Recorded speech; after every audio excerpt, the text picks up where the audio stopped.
but I wouldn't mind a charismatic figure that, you know, forcibly nationalizes the entirety of the extraction industries, improves literacy in this fucking country, pulls millions out of abject poverty. Communism. You like the weekend? Thank a union for that. Thank some communists for that, okay? U.S. revokes Colombian president's visa after Gaza protest speech, which, by the way, is unprecedented. Like, you've had former leaders, like, you've had Chavez call George W. Bush, like, Hitler. Adolf Hitler incarnate. And America hasn't revoked people's, like, visa status. Like, it is crazy. Is revoking the... Because it quite literally contradicts the entire reason for the United Nations to exist. So basically, it calls into question if the UN headquarters can be in New York at all. Colombian president's visa after his visit to the United Nations.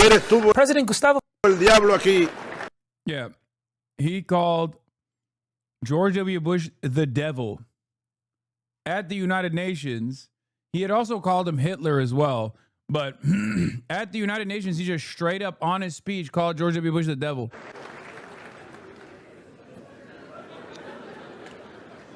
En este mismo lugar huele a azufre todavía. He said it still smells of sulfur right where I'm standing because of his impact.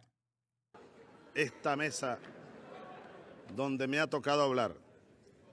Ayer, señoras, señores, desde esta misma tribuna, el señor presidente de los Estados Unidos, a quien yo llamo el diablo,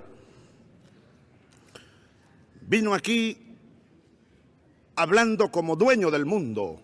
¿Qué modelo de democracia es ese el que se impone a punta de marines, de invasiones, de agresiones y de bombas? A donde quiera que él mira ve extremistas. Yo estoy seguro que te ve a ti, hermano, con ese color y cree que eres un extremista. Called him a Con white este color, supremacist devil. Evo Morales, que vino ayer, el digno presidente de la Bolivia, es un extremista. No, no es que somos extremistas. Lo que pasa es que el mundo está despertando y por todos lados insurgimos los pueblos. El señor presidente vino a hablarle, así lo dijo, hoy quiero hablarles directamente a las poblaciones del Oriente Medio. Mi país desea la paz. Esto es cierto. Si nosotros nos vamos por las calles del Bronx, si nosotros nos vamos por las calles de Nueva York, de Washington, de San Diego, de California, de cualquier ciudad, de San Antonio, de San Francisco, de San Antonio. Look who it is. Look who it is dick riding, bro. Into fucking oblivion. De San Francisco, y le preguntamos a la gente en las calles, a los ciudadanos estadounidenses, este país quiere la paz. La diferencia está en que el gobierno de este país, de Estados Unidos, no quiere la paz. Quiere imponernos su modelo de explotación y de saqueo y su hegemonía a punta de guerras. Quiere la paz. ¿Y qué está pasando en Irak? ¿Y qué ha pasado en el Líbano y en Palestina? ¿Y qué ha pasado en 100 años, pues? Wait, why did he bring up Palestine? This is 2 decades prior to October 7. That's weird. That's so strange to me. Why would he bring up Palestine? That wasn't even a thing, right? That's not just like a year before October 7. That's 2 decades. I'm just confused because I thought, no, like literally 2006. That's almost 2 decades. Huh. I'm so confused as to how this could have happened. En América Latina y en el mundo. Y ahora las amenazas contra Venezuela, nuevas amenazas contra Venezuela, nuevas amenazas contra Irán. ¿Qué le dirían esos pueblos a él? Si esos pueblos pudieran hablar, ¿qué le dirían? Yo se los voy a recoger porque conozco la mayor parte del alma de esos pueblos, los pueblos del sur, los pueblos atropellados. Dirían, Imperio Yankee, go home. Ese sería el grito que brotaría por todas partes si los pueblos del mundo pudieran hablarle a una sola voz al imperio de los Estados Unidos. Why you mock October 7th tragedy? Something that I'm beginning to notice is that like a lot of the people that come in here are just like too stupid to understand how language works. It's pretty funny that he still thinks like this is a workable counter here, but that's not even what I'm doing. I'm mocking the people that think that October 7th is when this conflict began. If you had any working brain cells and weren't simply like a Unit 8200 bot, or basically like a human that works in the same way that like an AI chatbot does, you would know that I'm making a joke about how history did not begin on October 7th, especially as it pertains to the oppression that Palestinians were facing. Also, another person in the chat asked me, did Chavez have aura? What more do you need to see? Yes, he did. Ayer estuvo el diablo aquí. He had mad aura. He had crazy aura. Undeniable. Bro is literally praising Chavez. I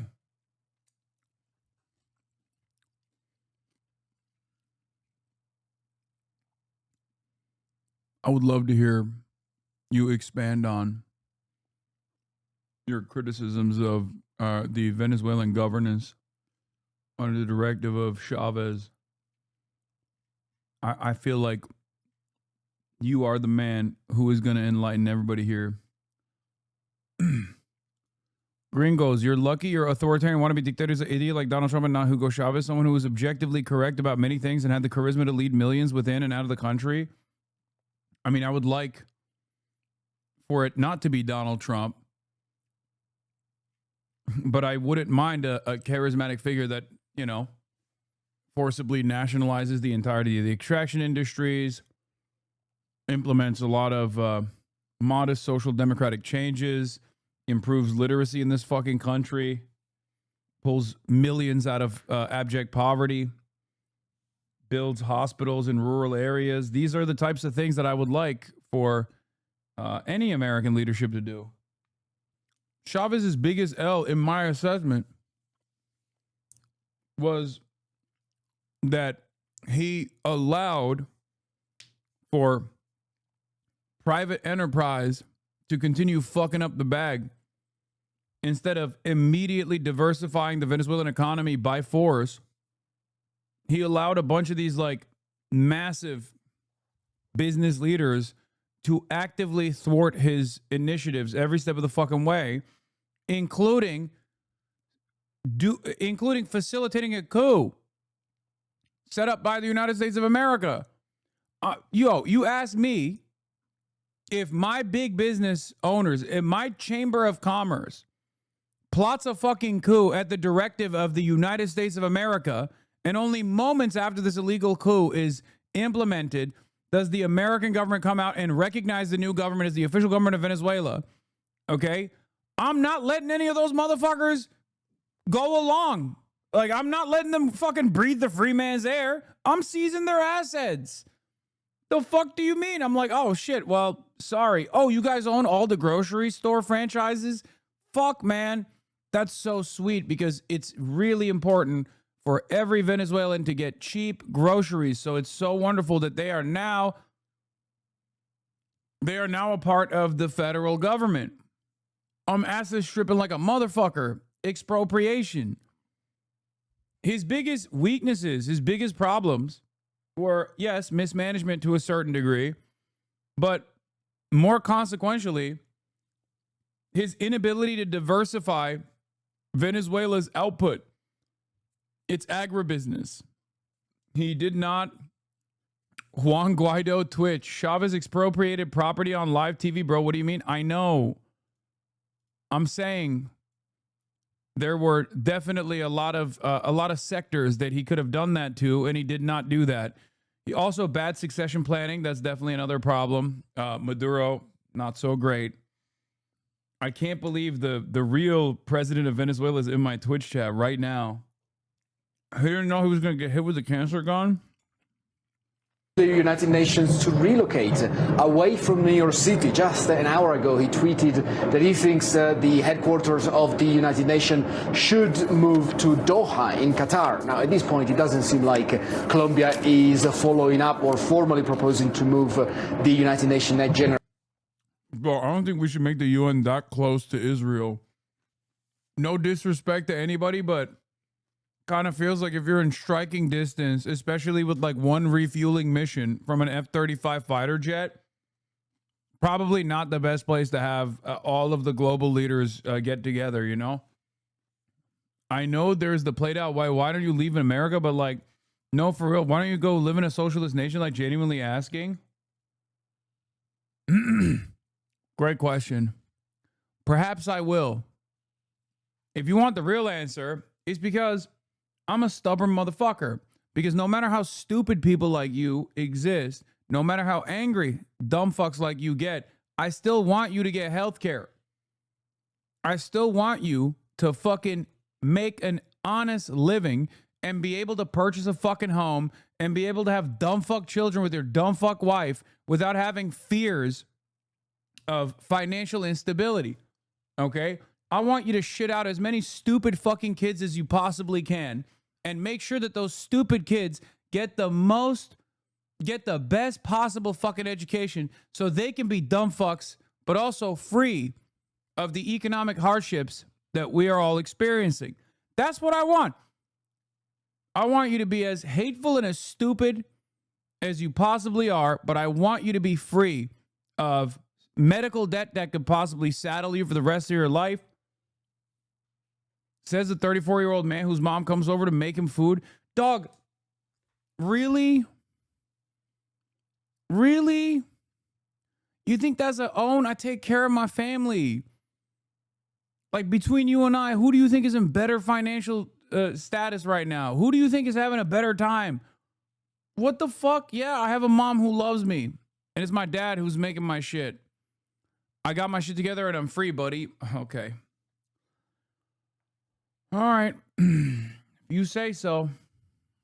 Anyway, no matter how stupid you are, no matter how free you feel, for example, I want you to make sure that you actually experience the true freedom, the true liberty of not having to worry about your health care. Okay? Do you disagree? Do you want to continue paying for your health care? Is that what you want to do? Do you want to pay a much lower price for your health care in the form of taxes, much lower than your fucking premiums and much lower than the rest of the coverage when the coverage lapses, the rest of the payments that you have to pay? Because I want that for you. That's what I want for you. No matter how stupid you are. You know what I mean? It's all good. It don't matter to me. You can be stupid. You can be hateful. You can be a real piece of shit. I am firmly committed. Okay? I am firmly committed to designing a world where you don't have to worry about healthcare. You don't have to worry about your education. You don't have to worry about, so the true form of freedom is a socialist nation. Oh my God, bro. I'm not even talking about socialism right now. Listen to my words. Do you want government paid healthcare? Do you want free healthcare or not? Do you like paying $600 a month to your healthcare when every other country on the fucking planet is free? How long does it get taken to see how long does it take to get seen by a doctor in Canada? Wait times are comparable in the United States of America, and we get ass fucked with a medical bill. What do you? No, I don't want free healthcare. Okay, well, you're a fucking idiot. He said, no, I don't want free healthcare because other people who are getting paid by the big healthcare industry told me it's scary and bad. Anyway, yeah, the wait times is such a funny fucking line of attack because you got wait times here in America too, dumbass. And even with the paywalled healthcare, which already makes it so that the people who need healthcare don't even fucking get it half the time. And even then, there's still wait time issues. And on top of that, there's the crisis in fucking rural hospital care. You have a San Antonio zip code or you have a San Antonio phone number in your fucking username. How long until you got no motherfucking hospital in your vicinity that you got to get airdropped when you accidentally fucking swallow a hot dog full and it just disrupts your airwaves and no one can help you. You got to go to the hospital. The fuck then? Now you got to pay 30 grand minimum, okay? If not even more than that. Americans just like suffering. I know it doesn't matter, but he asked me why I do this, why I stay here, why don't you just like take my money and fucking run, go to a Chacom style country, because I could just go there, go live in China, I guess. And the reason why is because I care about people. I'm stubborn. I want to fix this country. This country has a lot of fucking promise. It has a lot of potential. That's it. That's why it's always so funny when motherfuckers are like, bro, you hate America. If you don't like it, leave. It's like, dude, trust me. I've thought about it, okay? I have. I'm here out of pure spite, buddy. I am going to give you that fucking free healthcare if it's the last goddamn thing I do. You're going to be kicking and screaming your way to the fucking doctor's office. You're going to be like, oh no, don't give me that free healthcare. I don't want to go to my general practitioner for free for a checkup to make sure I have the most adequate preventative care of all time. How dare you, you Chacom bastard. And I'm going to be like, hell yeah, get that fucking free healthcare, you little bitch. You're going to fucking love it, okay? Oh, that's right. You got diabetes. Turns out you now have insulin shots. Suck my fucking dick, bitch. Yeah. Eat it. That's what I'm going to do. You can complain to your fucking free mental health therapist, mental health professional about how sad you are.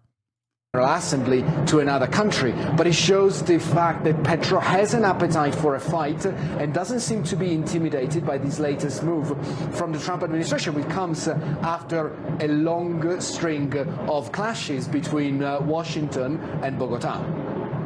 Well, so to that point, it's fascinating because the relationship between the U.S. and Colombia seems incredibly tense right now, which feels like a reversal from years of growing ties, certainly pre-Petro, between the two countries. So what's at risk right now if these two leaders can't get along? Yes, Colombia is historically America's staunchest ally in the region across Latin America. It's a trusted partner, especially in the areas of security. Think that the Colombian military has been involved in several foreign wars led by successive U.S. administrations since at least the 1950s. There was a Colombian foreign... Yeah, against this dude.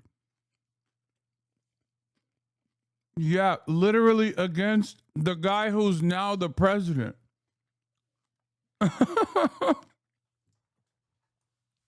There were successive collaborative military operations against guerrilla forces in the country. Okay, yeah, he was aligned with those guys. I wonder why.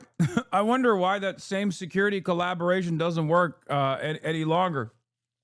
Expeditionary team that went to fight in Korea side by side with the U.S. Marines, and that's where this special relationship has been cemented. Now, Petro comes into power 3 years ago, the first left-wing leader, has a troublesome but working relationship with the White House under Biden. Now with Trump, they really seem not to get along. Petro was one of the first leaders to stand up to the new policies from the White House of increased deportation. You might remember back in January, he ordered the temporary suspension of deportation flights. There's been threats of special tariffs on Colombia because of this relationship, which has been damaged. And of course, less than a month ago, the United States decertified the Colombian state in their role on the war on drugs. So clearly, it is a sign that, we are in for a bumpy few months, at least until Petro stays in power, which is